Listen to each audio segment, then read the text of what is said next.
하나님 자녀의 삶이란 제목으로 말씀을 드리겠습니다.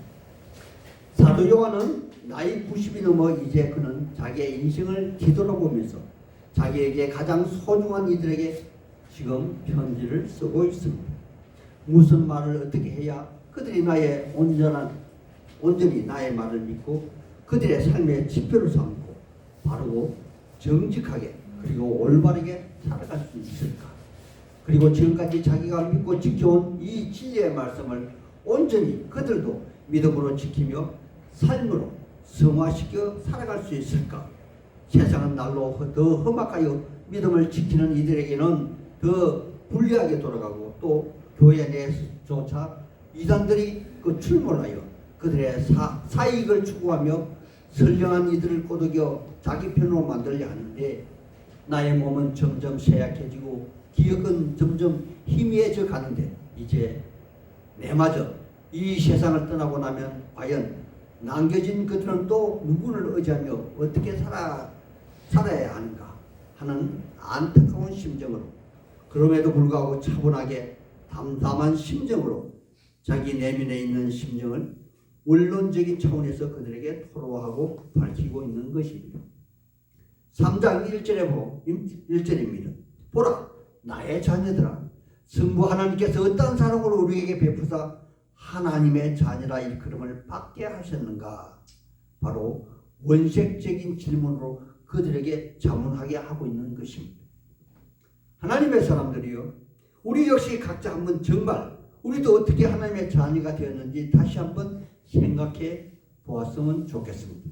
우리는 약속의 이스라엘 백성도 아니고 그렇다고 세상에서 선한 행위만을 하는 그러한 사람들도 아니었지 않습니까? 그럼에도 불구하고 이 땅에 많은 선교사들이 피 눈물값으로 그리고 이 땅에 선배 크리스찬들이 바른 삶의 도움으로 이 땅에 복음이 전해졌고 또 우여곡절 끝에 우리가 성경의 진리를 받아들이게 되었는데 그 성경 속에서 예수님의 사랑을 알게 되었지 않습니까? 그런데 여기에서 가장 중요한 사실은 창조주 하나님의 아들 예수가 나를 위해 죽으셨고 또 나를 위해 죽음에서 부활하셨고 또 나를 위하여 하늘에 올라가셨다는 사실, 바로 그 사실이 아닙니까? 바로 사도 요한은 이 점을 그들에게 조용히 그리고 호소리 있게 상기시켜 주고 있는 것입니다. 그래서 노년의 사도는 이렇게 외칩니다. 보라! 우리가 하나님의 자녀가 되었다는 사실이 얼마나 놀라운 사실인가. 이렇게 대묻고 있는 것이 아닙니까? 그리고 혼자 감탄하기도 합니다. 아, 우리가 정말 그러하도다. 우리의 이 내면의 기쁨을 세상 모든 사람들에게 알려주었으면 좋으련만 그들이 우리를 이해하지 못하고 우리를 배척하면 그들이 하나님을 알지 못하기 때문이라.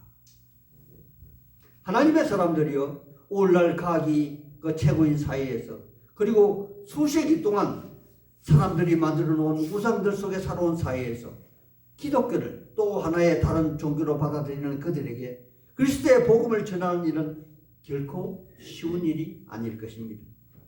또한 이 땅의 많은 사악한 영들은 기독교의 교리를 자의적으로 해석을 하여 왜곡하고 교묘하게 그들의 왕국을 만들어 전파함으로 더더욱 세상 사람들은 참 진리를 분별하기가 정말 어렵게 되었다는 사실입니다. 우리 주위에 얼마나 이단들이 많은가, 그리고 또 얼마나 많은 이단들이 생겨날 것인지, 하나의 이단이 생겨나서 그들이 자리를 잡고 안착을 하고 나면 그리고 또 다른 이단들이 생겨나고 그 기존의 이단은 때가 되었어야 서서히 사라지는 참으로 아이러니한 그러한 세상이 되어버렸습니다. 그럼에도 불구하고 진리는 이사야 선지자가 이사야서 6장 13절에 기록한 말씀대로 그루터기가 되어서 대륙을 이어 민족과 국가를 이어 한 가정과 개인에게 또다시 순전하게 되살아날 것입니다. 하나님의 사람들이요, 우리 지금 여기 있는 우리는 진정 하나님의 자녀가 맞습니다. 왜냐하면 하나님의 감동으로 기록된 성경이 이를 증명하고 있습니다. 그리고 또 우리와 함께하여 주시고 우리를 성전 삼고 계신 성령 하나님이 우리에게 믿음의 확신을 주고 있기 때문입니다. 여기 논인의 사도 역시 이를 증명하고자 이 땅의 예대로 예전의 산 경험을 그들에게 이야기하여 주고 있습니다. 하나님의 사람들이요. 사도 요한은 여기 2절에 예전에 마태복음 17장에 기록된 말씀대로 베드로 사도와 형인 야고보와 함께 변화산에서 주님을 경험한 적이 있었습니다. 그때 그는 베드로 사도와 형인 야고보와 똑같이 함께 이 광경을 생생하게 목격했더랬습니다. 그때 그는 그때로부터 약 1500년 전에 모세와 700~800년 전에 엘리야와 함께 주님께서 공중에서 주의 십자가 죽으심에 대하여 은은한 생생한 광경을 목격했다는 것이며 그로부터 수십 년이 지난 지금에도 전혀 그 기억에서 그날 그때 일이 지워지지 않고 있다는 것입니다. 그때 그 당시 베드로 사도는 너무도 놀라워서 바로 지금 그곳에 초막 셋을 짓고 함께 살고자 했던 기억을 생생하게 떠올리며 우리 역시 장래에는 시간과 공간을 초월하는 존재로 변모할 것을 확신하면서 그의 사랑하는 자녀들에게 자기의 경험담을 이야기해 주고 있는 것입니다. 하나님의 사람들이요. 저도 예측에 여기 사도 요한의 비길 바 못되지만 예전에 하나님이 나의 이름을 불러주시고 나에게 어떤 그 일을 하게 하신 지극히 개인적인 경험이 있습니다. 그때 그 일은 지금으로부터 한 36년이 지난 지금에도 나에게는 전혀 하나도 기억이 퇴색되지 않고 그대로 생생하게 아직도 기억하고 있습니다.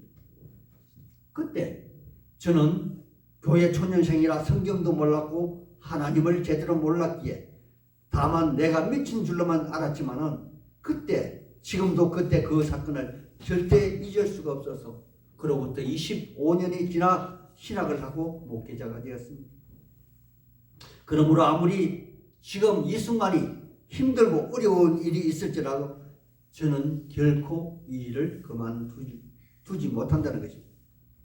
그러므로 여기 노 사도는 주님을 만났을 때 아버지와 품꾼과 배를 버려두고 그 주님을 따를 정도로 열정이 대단했고 그리고 3년 반 동안이나 많은 이적과 기적을 경험했고 말년에는 우리 예수님의 어머니 마리아를 극진하게 모신 산 경험으로 그의 자녀들에게 살아있는 확신으로 그들에게 자기의 경험담을 들려주고 있는 것입니다.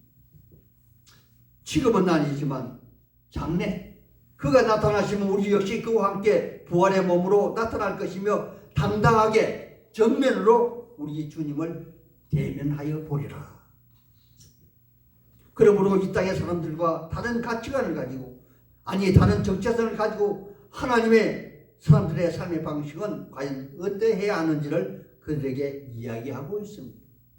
여기 3절에 주를 향하여 이 소망을 가진 자마다 그의 깨끗하심과 같이 자기를 깨끗하게 하느니라. 아멘. 하나님의 사람들이요. 여기 사도 요한이 말하는 깨끗한 삶과 깨끗하지 못한 삶은 과연 무엇을 말하는 것일까요? 우선 깨끗하지 못한 삶을 알아보면 자동 깨끗한 삶을 알 수가 있기에 노 사도는 깨끗하지 못한 삶에 대하여 먼저 이야기하고 있습니다. 바로 죄된 삶과 불법에 행하는 일에 대해서 말입니다.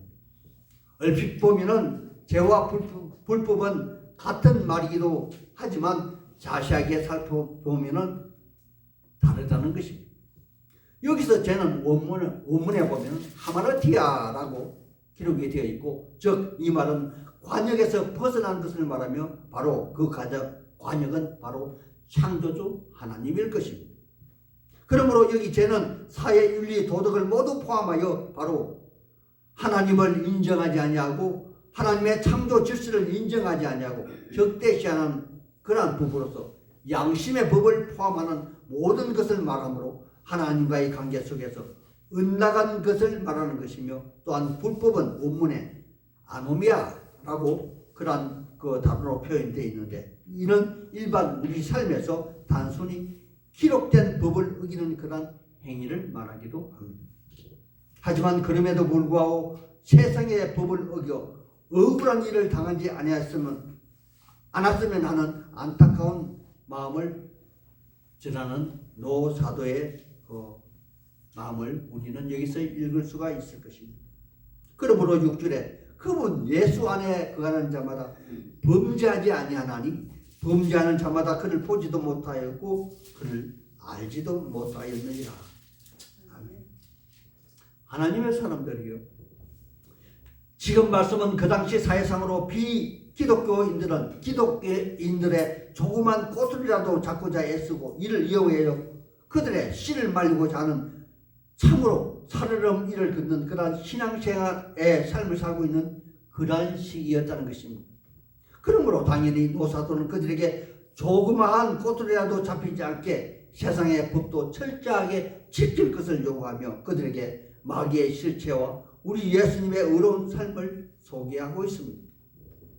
저도 고린도전서 9장 27절에 기록된 사도 바울의 가르침을 예로 한번 들어보겠습니다. 그는 세상에서 자기의 절제의 삶에 대하여 이렇게 외치고 있습니다. 내가 내 몸을 쳐 복종하게 하면 내가 남에게 전파한 이후에 자신이 도리어 버림을 당할까 두려워하노라. 아멘. 이처럼 우리 크리스찬은 세상이 평온하든 어지럽든 간에 하나님과 세상의 삶에서 근신하며 절제된 삶을 살아야 한다고 주장합니다. 또한 마귀의 실체에 대해서는 이사야서 14장 13절에 네가 네 마음에 이르기를 내가 하늘에 올라 하나님의 묵별 위에 내 자리를 높이리라. 내가 북극 지폐 산 위에 앉으리라. 가장 높은 구름에 올라가 지극히 높은 이와 같으리라 하는도다. 하나님의 사람들이여, 우리 구주 예수님은 성부 하나님에 대하여 십자가에 죽기까지 복종하셨습니다. 그런데 마귀는 하나님과 동등됨을 원하고 있습니다. 그러므로 근본 정체성이 다르다는 것이며 제자리를 이탈하는 것이 바로 죄이며 세상에서 불법입니다. 어찌 피조물이 우린 자기의 정체성을 망각하고 창조주 하나님과 그가 동등됨을 주장하는 것일까요? 예를 들어 창세기의 뱀이 화를 꼬드겨 나무에서 버림받는 죄의 모습과 세상에서 아들이 아버지와 같아지기를 원하는 불법과 똑같은 그러한 모양새가 아닌가요? 그러므로 여기 8절에 죄를 짓는 자마다 마귀에게 속하나니 마귀는 처음부터 범죄함이라. 하나님의 아들이 나타난 것은 마귀의 일을 멸하려 하심이라. 아멘. 그러므로 하나님께로부터 난 자는 이로 하나님을 사랑하고 아래로 이웃을 사랑하는 삶이어야 한다는 것이며, 혹 하나님보다 더 중하게 여기는 것이 있다면 이것이 바로 죄요. 또 세상의 법, 예를 들면 613가지 토라의 법을 어기는 것이라. 이것이 불법이라는 것이겠죠.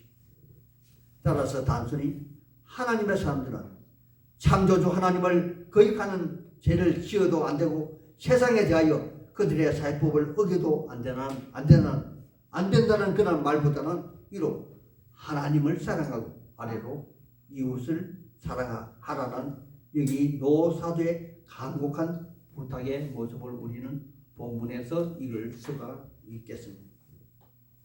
그리고 그는 성경의 예를 하나 듭니다. 그리고 이 예 속에 자기의 속마음을 드러내므로 오늘 여기 본문의 마지막 부분인 12절의 말씀을 같이 읽고 마치겠습니다. 3장 12절입니다. 찾았으면 같이 읽겠습니다. 시작. 가인과 같이 하지 말라는 악한 자에게 속하여 그 아우를 죽였으니 어떤 이유로 죽였느냐? 자기의 행위는 악하고 그의 아우의 행위는